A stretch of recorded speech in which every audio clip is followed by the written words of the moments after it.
No one remembers the exact year the Eastwood Lodge stopped accepting guests.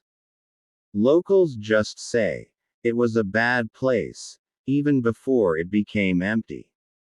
But the building never truly shut down. It just stopped being seen. 1. I found the listing at 2:14 a.m. That alone should have been my first warning. Eastwood Lodge. Caretaker needed. Free stay. Cash payment upon completion. No photos. No reviews. Just an address pinned on the outskirts of a town I had never heard of, Blackridge Hollow. I was broke, tired, and honestly done caring about warning signs. So I applied. A reply came in 3 minutes. Accepted. Room 207 is yours. Do not open room 214. That was it. No signature. No name. Just that sentence. I should have closed the laptop. Instead, I left the next morning. 2. Blackridge Hollow didn't feel like a town. It felt like a mistake the world refused to fix. No birds. No dogs. Even the wind felt hesitant, like it didn't want to enter certain streets. The lodge stood at the end of a cracked road, 3 stories high, leaning slightly like it was listening. A man was waiting outside. He didn't introduce himself. He just handed me a rusted key. 207, he said. Don't go wandering. Who are you? I asked. He looked at me like I was slow. Caretaker before you. Then he walked away. I never saw him again. 3. Room 207 was normal. Too normal. Clean bed. Old radio. A desk with a single lamp already turned on, like it had been expecting me. But the silence in that building wasn't normal. It wasn't empty silence. It was held silence. Like something inside was choosing not to make noise. That night, I heard knocking. 3 knocks. Pause. 3 again. From the wall. I checked the hallway. Nothing. The lodge was dead quiet. Except for the faint sound of someone dragging something upstairs. Slow. Careful. Like they didn't want to wake the building. 4. The next morning, I checked the guest registry in the lobby. It was locked in a glass case. Most names were scratched out. But one stood out clearly.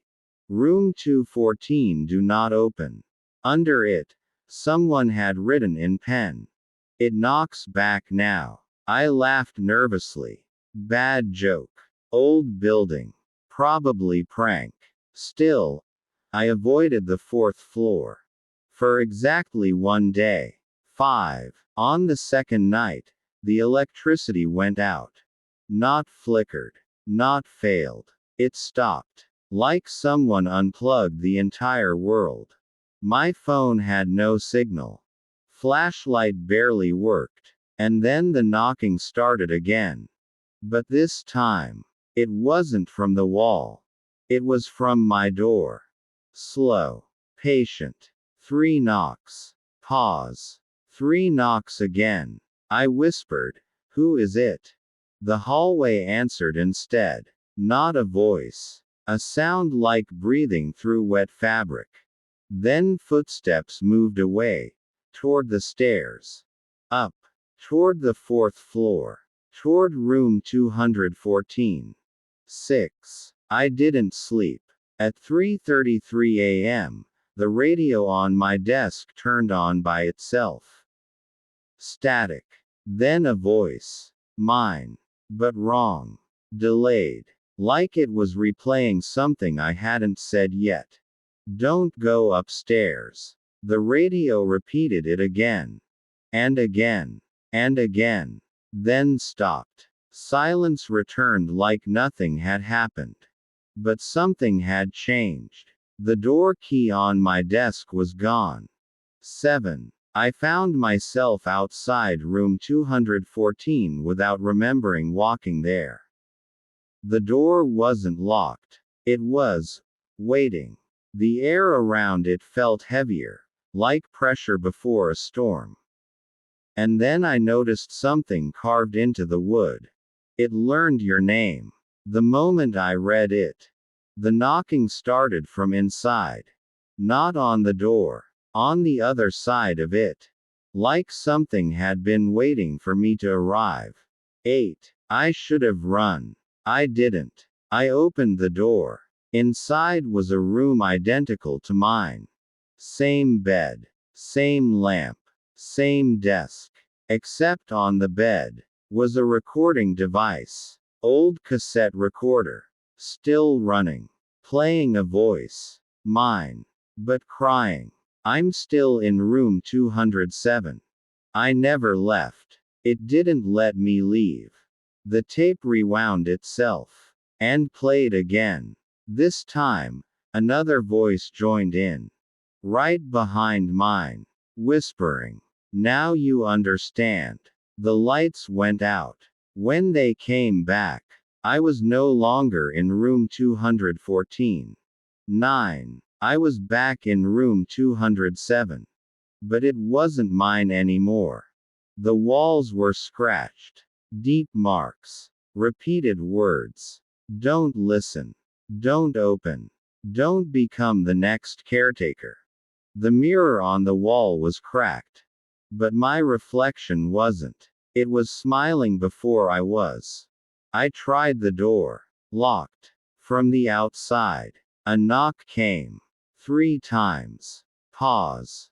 3 times. Then a voice I recognized. My own. You shouldn't have opened it. 10 days passed. Or maybe hours. Time stopped making sense. Food appeared outside my door sometimes. Always cold. Always untouched looking. The radio never stopped now. It just played different versions of my voice, from different moments I hadn't lived yet. Then one night, the knocking changed. It wasn't from the door anymore. It was from inside the walls. Inside the floor. Inside the mirror. And finally, inside me. 11. The last recording is what I'm leaving now. If anyone finds this, don't come to Eastwood Lodge. Don't take room 207. And whatever you do, don't open room 214. Because it doesn't stay a room anymore. It becomes the person who opens it. Final note. The tape ends with static. But if you listen closely, you can still hear knocking. From somewhere very close. 3 knocks. Pause. 3 knocks. Even now.